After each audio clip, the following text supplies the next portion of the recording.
Hello, this is Nox and welcome back to my survival Let's Play series. I know it's been quite a while since I last recorded. That was because I had some major issues with the PC that unfortunately took a long time to sort out.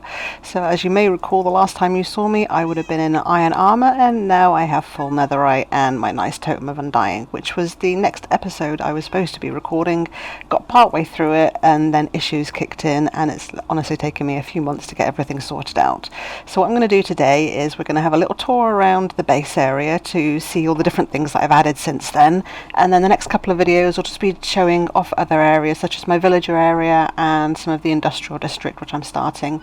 And from there on we will find a new way of doing this, because I've had a really good think about how I want to do this series, and I tend to be a little bit more of an erratic player rather than sticking and doing one particular project. I like bouncing backwards and forwards between them. So some of these videos may be a case of generally a talking video, a bit like IBX Toy Cat, I guess, coming up with some ideas for Minecraft and suggesting any sort of additions that could be made or any issues or concerns I have, because there are a few I've got around the 1.17 ore generation, and I've got ideas for potentially the next big update that might be a good idea. So I thought perhaps I could do that and continue showing you the world and building things at the same time, but doing it in a different way, so it doesn't matter so much if I am bouncing backwards and forwards, because I know if I was to watch somebody playing the way I play, it would probably drive me insane.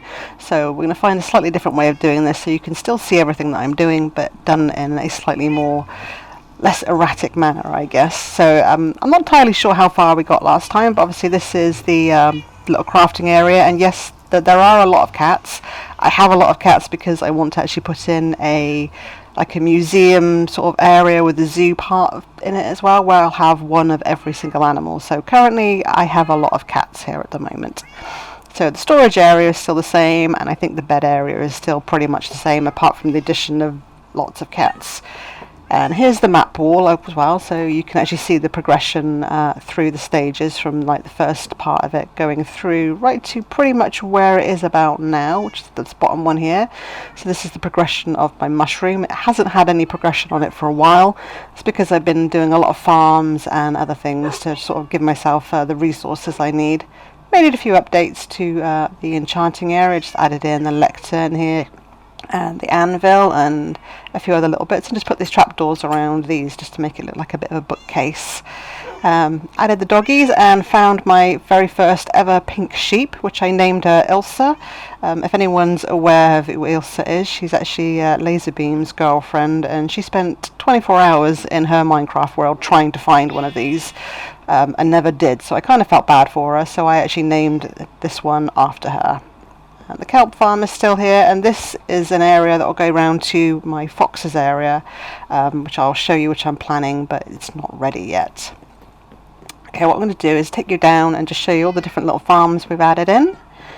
Okay, a lot of this is very much similar, but I've just added in and done all of this going all the way down, and the original fish farm is still here with my big salmon, which I'm sure Toy Cat would be very proud of, having a big salmon in here. Still got the little netherwort farm, and my Cactus Farm is doing extremely well. I still really need to come in here and sort out all of this stone. I keep meaning to, but I haven't got there yet. So I've nearly got 2 barrels full there, and I've got those 2 barrels there. So I've got more than enough cactus. Change this a little bit over here for where the cocoa beans and the 2 tall flowers were. I wasn't entirely sure how I wanted to do this, so I decided to try and use some different blocks that I generally don't use when building, because I usually look at them and think they're kind of ugly, which is obviously the jungle planks and the strip jungle and the granite and the bricks. But I've actually managed to put them together, and over time I've kind of keep coming and look at it and going, it's actually okay, they work together, and I'm quite happy with that. So the reason why these aren't actually in a particular farm is because I can get all of the colours that I need from the single tall flowers. So these are here, so I can just manually bone meal them if I want them for a particular project, rather than actually for dyes. This is another little addition in here. So I've got my little fishies and all the water coming down. This is for your seagrass and the coral fans. This is actually quite a small one because it's only a 3x3 because of the area above being the Cactus Farm. So I probably will make a bigger one over at the industrial district now that we can get the 2 types of coral plant. And obviously you can buy a lot of the coral there from the wandering trader, which is what I tend to do rather than trying to take it out of the actual ocean itself. And on this side I have the bamboo farm. So that's pretty good. I mean, it's nothing major and it's nothing hugely fast, but it does give me a bit of bamboo, really mainly just for scaffolding when I want it. So I think a lot of the time I tend to build some of these farms, not necessarily because I need it straight away, but I probably will at some point. So if I've got it now, then I'll have more than enough of what I need when I finally get there. See, my slime farm, I think this would have been in one of the videos. Obviously, as you possibly can tell, this is definitely not a full chunk. The full chunk finishes, I think, about here. But this one platform on its own and this seconded iron golem from the pillager outpost is more than enough to provide plenty of slime for me.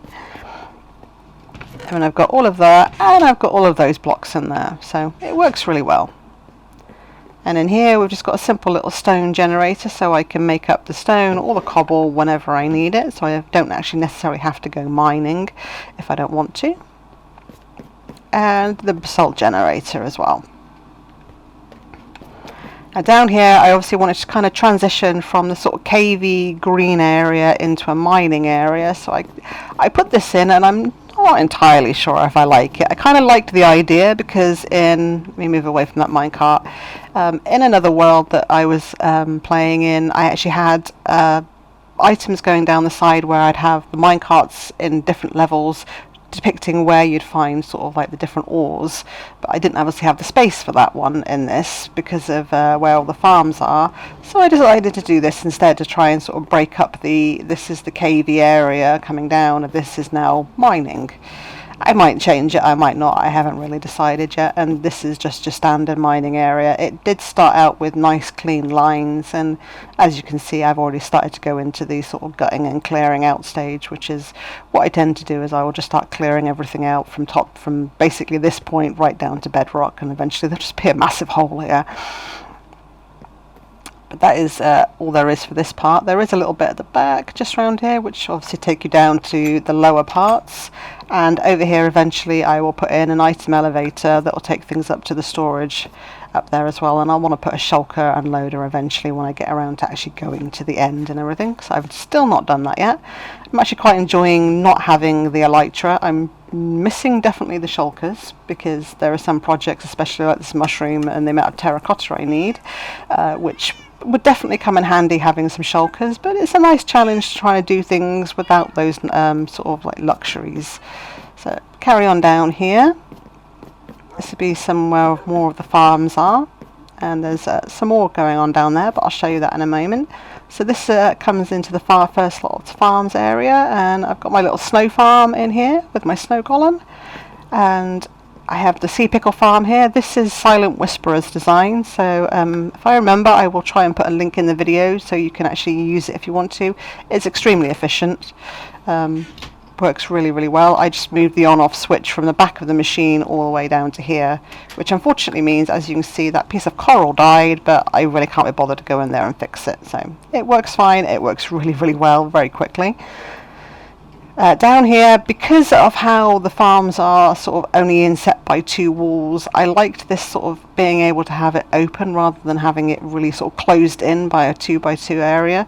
But unfortunately, because of all the farms, I couldn't really do that, so I have trapdoors instead. So unfortunately, when this farm kicks off, it also makes all the trapdoors go, but I'm not usually down here that much, so it doesn't really bother me. This is just a little mushroom farm, which for some unknown reason we definitely get more red mushrooms than brown. Not entirely sure why, but that's just a thing. And this is the storage for my honey farm. I'm just going to go up and check on how these mine carts are doing, because sometimes these mine carts can get a little bit funky and disappear. It's usually the ones just on this side. Must be something to do with the chunk border. We haven't. Oh no, you're still there. That's fine. We've not lost any at the moment. Yeah, as you can hear, there's quite a few pillagers up here, because I've kind of created an unintentional mob farm trap where they all get stuck in here. there's not as many as there were at one point. I think I had about 5 or 6 captains and about 7 or of the others, plus zombies and various other things down here. But yeah, I need to come in and clear all this out. But this is where everything is. You can see the mine carts going around because I've got sections down below. I'll point out the barrels, but where I can put in the shears and the bottles, and I'll actually come in and automatically refill everything. And obviously this bee can't find its home, but I should figure it out in a moment. Okay, let's just go down the hole. Why is it so hard to get down holes with ladders and trapdoors? There we go. Yeah, so this one over here is for the bottles, and this one here is for the shears. And in here we've got the little flower farm, so obviously I can just start these guys up here. They'll stop here because of the comparator, so the comparator will notice when there's something in here into the hopper minecart, so that'll stop them and they can unload all of the flowers for me. And you just pick whichever flower you want off of the wall here, pop it here, put the bone meal in there, and then you can simply just start the machine at the back here by pulling that lever. What it does is it just pushes an observer to face another observer, which just makes a simple little clock there. And this is the storage area for the bone farm. I'm making a few adjustments at the moment. Currently everything that isn't bones is destroyed, but I have been collecting some of the bows now, seeming as you can use bows, any type of bow, it doesn't matter how much durability it's got on it, for crafting dispensers. So I've got plenty of bows there if I need to make some dispensers. So I thought I'd keep hold of a few of those, just to save a few resources. And I did actually get around to actually sorting out the inside of there so it doesn't look quite so ugly. I have to go down here. Yeah, there are odd chests around because I'm still working in the area. I do have things just kind of littered around slightly. In here we've got the vine farm, very simple little thing as you can see, and one of the things I actually really do love about Bedrock, I know a lot of people do complain about this version, is the fact that you can put lighting behind walls, under slabs and behind stairs, and it creates light. So in here there is no form of actual light sources apart from the pickles that light the floor up there. The rest of it is all torches behind these walls, and it's all nice and spawn proofed and lit up in here. So I really like the fact that you can do that, whereas you obviously can't do that on Java. Over here I've dug out a hole, which obviously is not done anything with yet, but it will be the area for my turtles. I've got a couple of turtle eggs which I had to go hunting for, which unfortunately means I've loaded far more chunks than I wanted to, because I've been trying to keep that down to a certain level, because obviously at 1.17 I want to be able to get to new chunks as quickly and easily as possible. But this will be the area where my turtles will go eventually. And IBX Toy Cat did actually confirm what I thought was going to be the case with the glow squid, that they are going to be a cave mob. So with any luck I should be able to put in a glow squid farm there, and if I AFK over at the bone farm there, the skelly grinder, I will actually be able to activate that as well, so that'll be nice. I'm not entirely sure how the axolotls will work. I believe they're potentially going to be cave mobs as well, so we'll have to see how that works, but obviously it's still a few months away before we get any of that update yet. Okay, I'll show you this little part down here. This is definitely a work in progress, and I just come back to it every now and again and just keep updating it and changing parts ready. This is all ready for 1.17. This isn't anything currently for now, so I've been slowly creating a sort of cave area down here, and some of these areas will be pushed back and changed slightly, and I might bring some pillars down in areas. The idea is this bit at the top here is going to be the lush cave area, and I want to put in pools where I can perhaps have axolotls, maybe some glow squid if the axolotls don't spawn in with them and kill them all, because I know they'll do that. But this will look really nice, I think, with all the little azalea bushes and the spore blooms and various other things that are all in the lush caves to make it look all really nice and pretty. Obviously you can't have the lush cave without the deep dark, and that is going to be all the way down there. That goes all the way down to Bedrock, and I'm going to create a series of caves and tunnels down there to make it look like the deep dark, so there won't be very much light. So if I keep it to bedrock, glass or half slabs in places, nothing should technically spawn down there. I do want to try and bring in some zombies maybe and some skeletons down there, so I'll probably have to let them generate naturally, name tag them, and then sort of lock them into walls so you've got the sounds without actually any of the threats. Threat wise, I would really like to see whether or not the warden is actually capturable. So if I could actually find a warden and bring him back and actually put him down there, so obviously the sounds of the other creatures like the zombies and skeletons would attract him, and he'd move around, and if I got the skulk sensors as well, so all of those things would set him off and he'd just be wandering around down there. Not that I would probably spend a lot of time going down there to see him, but it'd be kind of cool knowing that I've got one at the bottom of my world down there. Okay, if we go all the way to the top, I can actually show you the overview of some of the other parts that I've done. Now this is definitely still very much a work in progress because I do need a lot of terracotta for this, and the terracotta area is about 500 blocks in the nether, and obviously without shulkers it takes quite a while, but that is a grind that I am going to get back onto, and I might actually do a stream for that. So this is the sheep area, so that's where my 16 sheep are, and I've got a very small pumpkin and melon farm and an egg farm there. I'll show you the storage area for that in a moment. Excuse me, I thought I was going to hiccup there. These are a couple of little farms. I think I probably showed that one off originally. They aren't actually functional. Well, they are functional, but I don't use them. They are purely there for aesthetic purposes. Okay, over on this side you can actually see the top end of the bee farm, and there'll be one more at the back that I'm going to be slowly putting together as well. So there you go, there's the bee farm from above, all with honey, which is why I end up with so many mobs in there, because they get in there and they get stuck, and we just have a nice little party with lots of friendly creatures in there. Now over here is where the fox farm will go, where I want to have the sweet berries. This is the design I've made for it, and the tunnel obviously will be from the ground underneath connecting into it again like with the others. On this side I'm intending on putting sweet berries. I would like to put something on this side with the Arctic foxes, to have the red foxes here and the Arctic foxes here, if Arctic foxes will actually harvest the glowberries. Now I don't know how well that mechanic will potentially work, but that would be cool if it did. If it doesn't, then they can just do the sweet berries as well.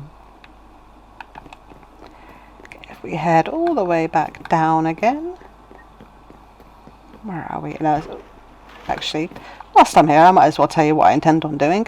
I have found a multi-item sorting system that I like and I think should work nicely, so that will basically be in here, and then there'll be like storage and other things at the back end. I literally do have though half of this build at the top where I have no idea what I'm going to do with it.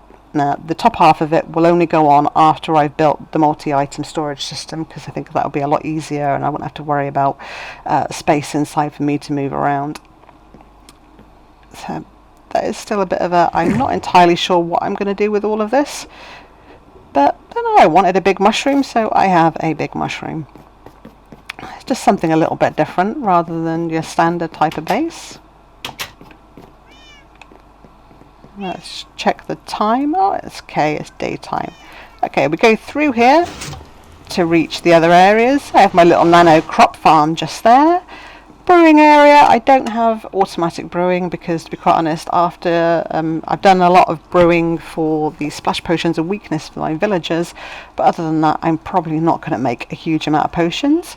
And this is the storage area for all of the wool, and then the pumpkins and melons and the eggs that I get as well from the egg farm.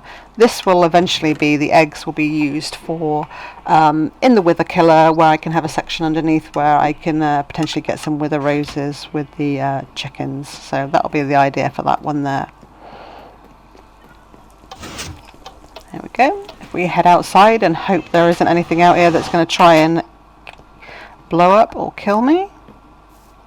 There's usually a creeper that hangs around here somewhere, but it doesn't seem to be here today, so that's good. Maybe I've lit up his spot and he can't get there anymore. Okay, there's the mushroom as it stands currently. Obviously, as you can see, I need to get a lot of white terracotta to bring that all the way around, and then sort of texturize some more of the underside area. Then do either spawn proofing and lighting up all the way around this thing, because obviously I don't want mobs blow out on there and then me walking past and potentially blowing up half of my base, because that would be really, really sad. And for some unknown reason, I don't know if anyone else on Bedrock has noticed it, I keep losing fish. I keep putting fish in here, buying the tropical fish, and then they just disappear. My salmon's here still. He's not a big salmon though, but he's still a salmon. But I still only have 2, and I think I put about 5 or 6 tropical fish. But there does seem to be an issue with entities disappearing at the moment. So it's all the fun of Bedrock, isn't it? And yeah, but there is a slight issue, as you can see here. We had a lightning strike, and I lost a few of my horses and a good proportion of some of this build. So that is something I do actually need to fix at some point, but that will get done eventually. So that is the main base area, and there are obviously still quite a few plans and things that I want to do in this area.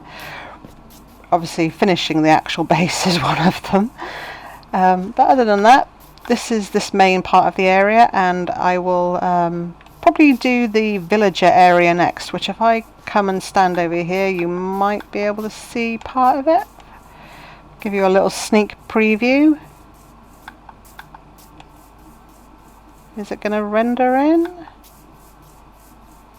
Oh, there we go. There it is. But you can see a little bit of it just over there. So as you can see, it's really close to my base. Obviously, when it comes to the pillager captains, which there are a lot of them roaming around here, I've got to be really careful that I'm not too close to that, so I don't end up starting a raid.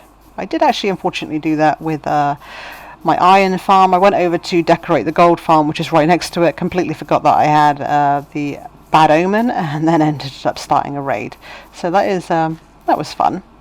But I did get a few things out of it, which was good, and it was the probably hopefully the only ever actual raid I'll do. As I was saying about like the museum area, here are some of the items I'll put in there, which is obviously the saddle from the only ever raid, first emerald ore that I've ever found, that is a trophy from the first bastion, the first treasure map, and obviously the heart of the sea, my first diamond, my one and only enchanted apple, first ancient debris, obviously the first wither skeleton head, and possibly the most useless enchanted book you can get out of a raid farm. So some of those things will go in, and I want to make a skeleton, not a skeleton, a music disc farm with skeletons and creepers and everything, so I can get all of the music discs as well for that particular project. But I think for now that will probably do it. If we this is my favourite cat here, this one here. I haven't got a name for her yet, so if anyone's got an idea of a name for her, she's the one I always talk to when I can't remember what it is I'm doing, and I run back here and I stand and talk to her, and then I suddenly remember. So if anyone wants to come up with a nice name for this cat, she will be named. But I will head back over to this little spot and look this way at you. There we go. Boop, boop, boop, boop, boop. Okay, thank you very much for watching, and there will be another video very shortly going over the villager area. Depending on how long that takes, I might do the industrial district at the same time, or I might put that into a separate video. There will also be a stream this Wednesday evening on Minecraft. It won't be on this world, it will be on another SMP that I'm a part of, and they've got a dungeon. I found enough of these strange coins to be able to go into this dungeon, and I don't know what to expect, but I have been told that if I get out alive, I will get something good from it, so that should be interesting. So I'll be doing that on stream on Twitch on Wednesday at 7 PM UK time. I'll also be streaming later today, but by the time this goes out it'll be after the stream, so that'll be 7 PM on Monday. This evening it will be Subnautica, and then again I think I'm doing that again on Friday for Subnautica. There you go. If you're interested in those, that's when to find it. And obviously any of the VODs will actually probably be condensed down and brought over to YouTube videos, or I might just bring the whole VOD over and just upload it to YouTube. So if you do miss a stream, they will be put up onto YouTube on my channel as well. So thank you very much for taking the time to put up with this and listen to me. I hope you enjoyed the tour. If you've got any ideas or suggestions, that would be much appreciated. And I will see you in the next one. Bye bye.